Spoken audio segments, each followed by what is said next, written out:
Grandma here, and I'm reading Cheaper by the Dozen.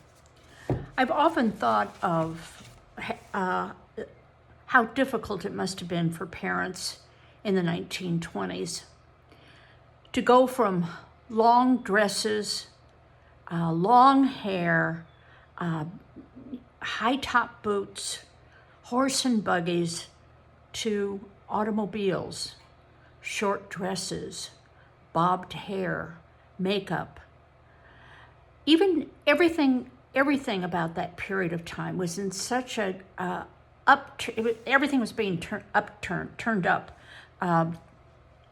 changing. Even the music, you went from nice waltzes to jazz.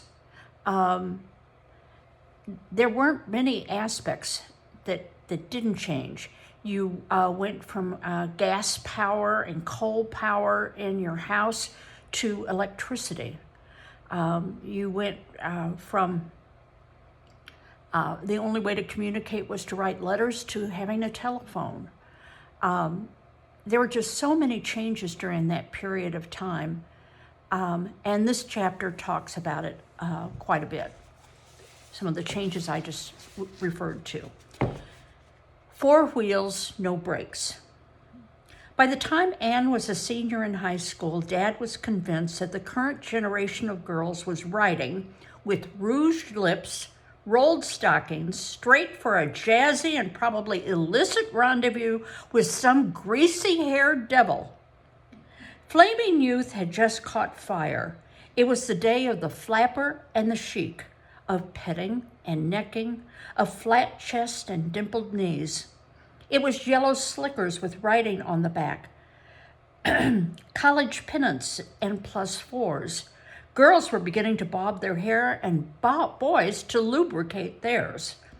The college boy was a national hero, and collegiate was the most complimentary adjective in the American vocabulary. The ukulele was a social asset second only to the traps and saxophone. It was me and the boyfriend, clap hands, here comes Charlie, and yada yada, yin yang yang. The accepted mode of transportation was the stripped-down Model T Ford, preferably inscribed with witticisms like, chicken, here's your roost, 4 wheels, no brakes, and the Mayflower, many a little Puritan has come across in it. It was the era of unfastened galoshes and shifters club. It was the start of the jazz age. If people the world over wanted to go crazy, that was their affair, however lamentable, but Dad had no intention of letting his daughters go with them, at least not without a fight. What's the matter with girls today? Dad kept asking. Don't they know those greasy-haired boys are after? Don't they know what's going to happen to them if they go around showing their legs through silk stockings and with bare knees and with skirts so short that the slightest wind doesn't leave anything to the imagination? Well, that's the way everybody dresses today, Anne insisted. Everybody but Ernestine and me, we're school freaks. Boys don't notice things like that when everybody dresses that way. Well, don't try to tell me about boys, Dad said in disgust. I know all about what boys notice and what they're after. I can see right through all this collegiate stuff.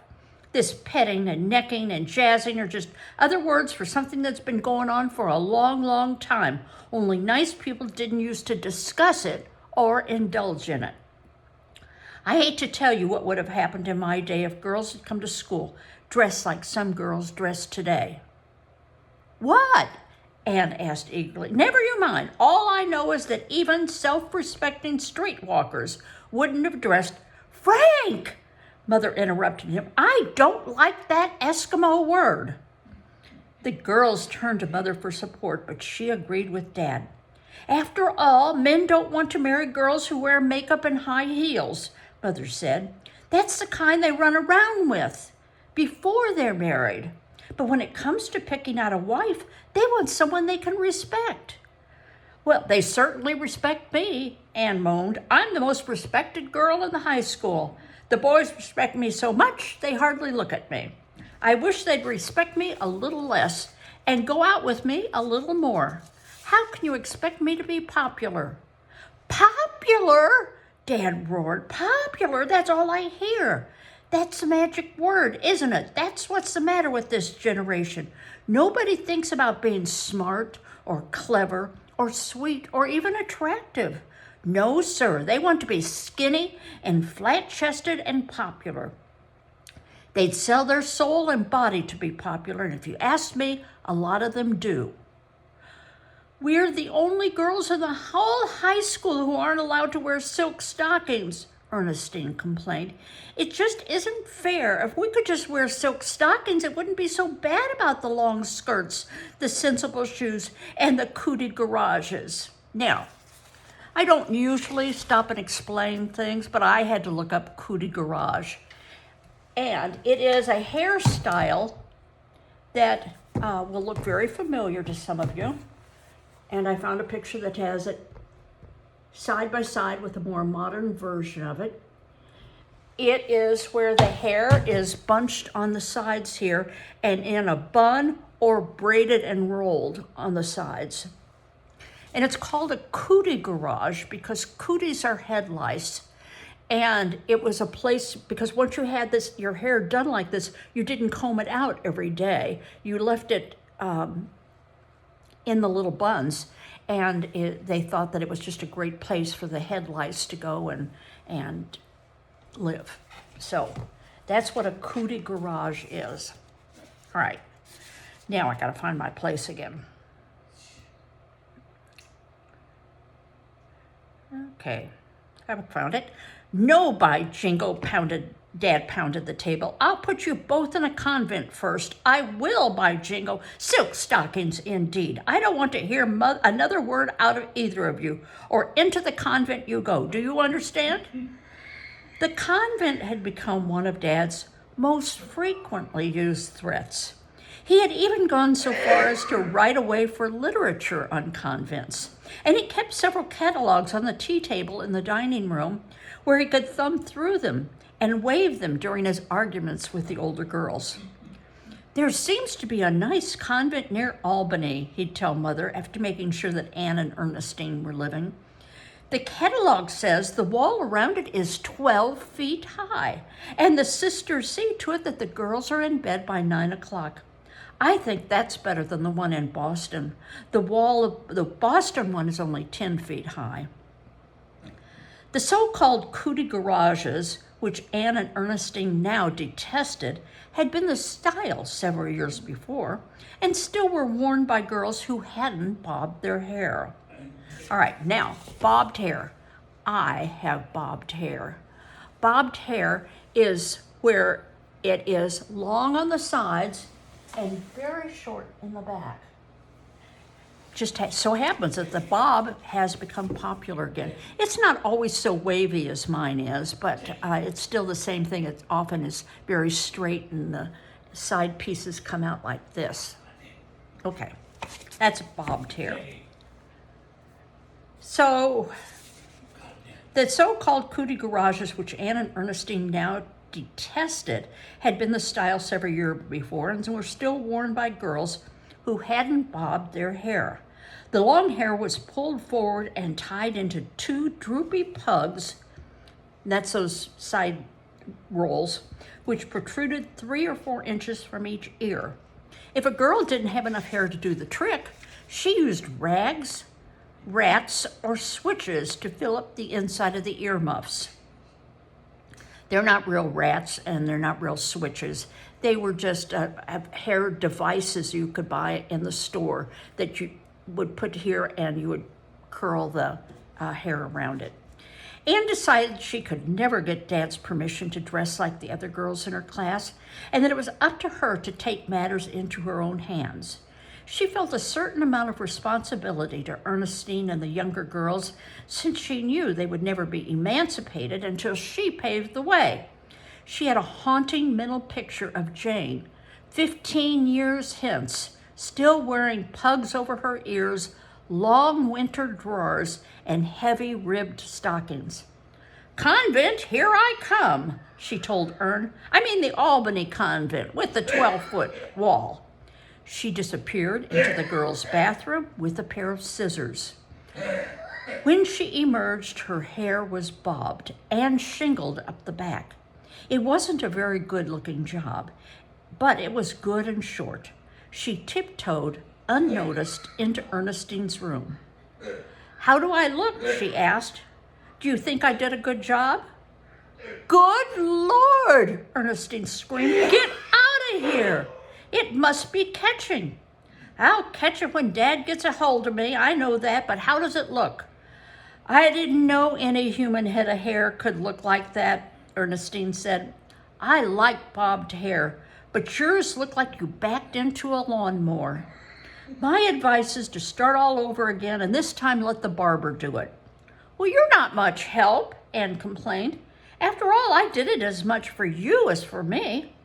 "Well, don't do anything like that for me again. I'm not worth it.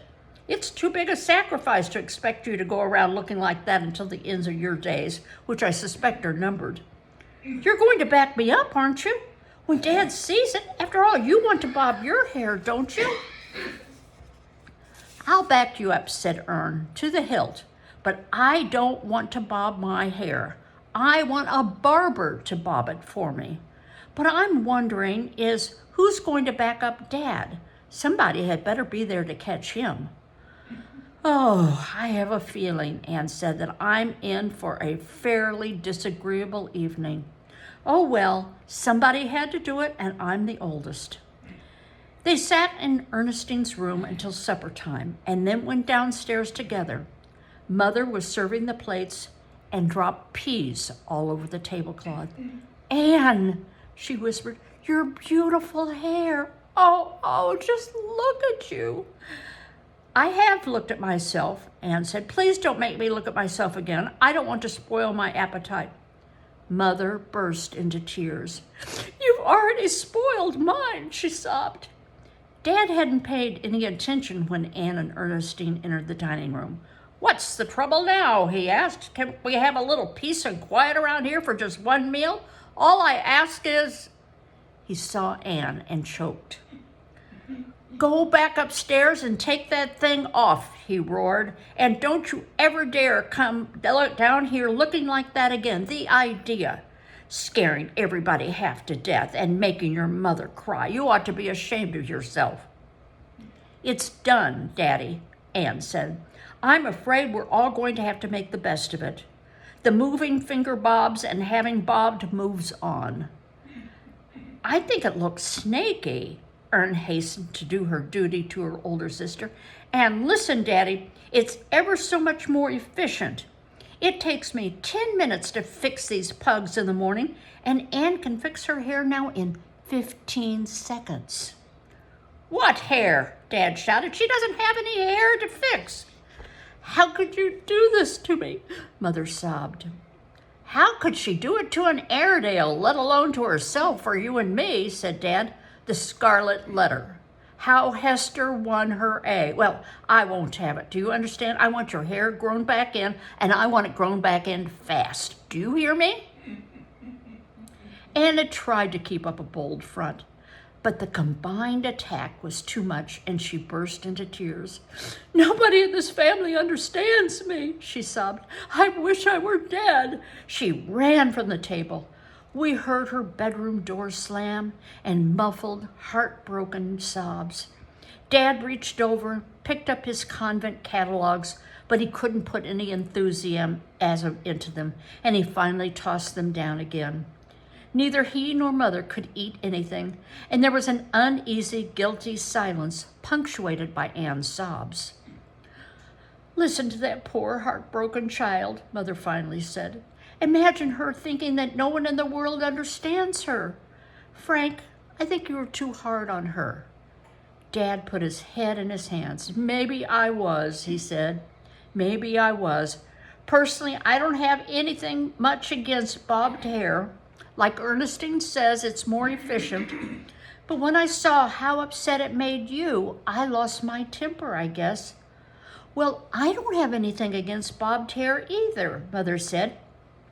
"It certainly would eliminate a lot of brushing and combing, but I knew you didn't like it, and—" Anne appeared at dessert time, red-eyed, disheveled. Without a word, she sat down and picked up her knife and fork. Minutes later, she smiled enchantingly. "That was good," she said, passing her plate. "If you don't mind, Mother, I'll have another helping of everything. I'm positively starved tonight." "Oh, I don't mind, dear," said Mother. "I like to see girls eat," said Dad. That weekend, Mother took the girls down to Dad's barber shop in the Claridge building in Montclair. "I want you to trim this one's hair, please," she said, pointing to Anne, "and bob the hair of the others." "Any special sort of bob, Mrs. Gilbreth?" the barber asked. No, I guess just a regular bob," Mother said slowly. "The shorter, the better." "How about you, Mrs. Gilbreth?" "What about me?" "How about your hair?" "No, sir," the girls shouted indignantly. "You don't touch a hair on her head. The idea!" Mother pretended to consider the suggestion. "I don't know, girls," she smiled. "It might look very chic, and it certainly would be more efficient. What do you think?" "I think," said Ernestine, "it would be disgraceful. After all, a mother's a mother, not a flapper." "I guess not today, thank you," said Mother told the barber. 5 bobbed hair bandits in the family should be enough. Okay, I'm going to stop there because this is, again, a very long chapter. So we've established the hair. So for the girls to look more like other girls, they also want silk stockings, and they don't want to wear their long underwear anymore. So we'll have to see if that is what the rest of the chapter is about. Talk to you later. Bye-bye.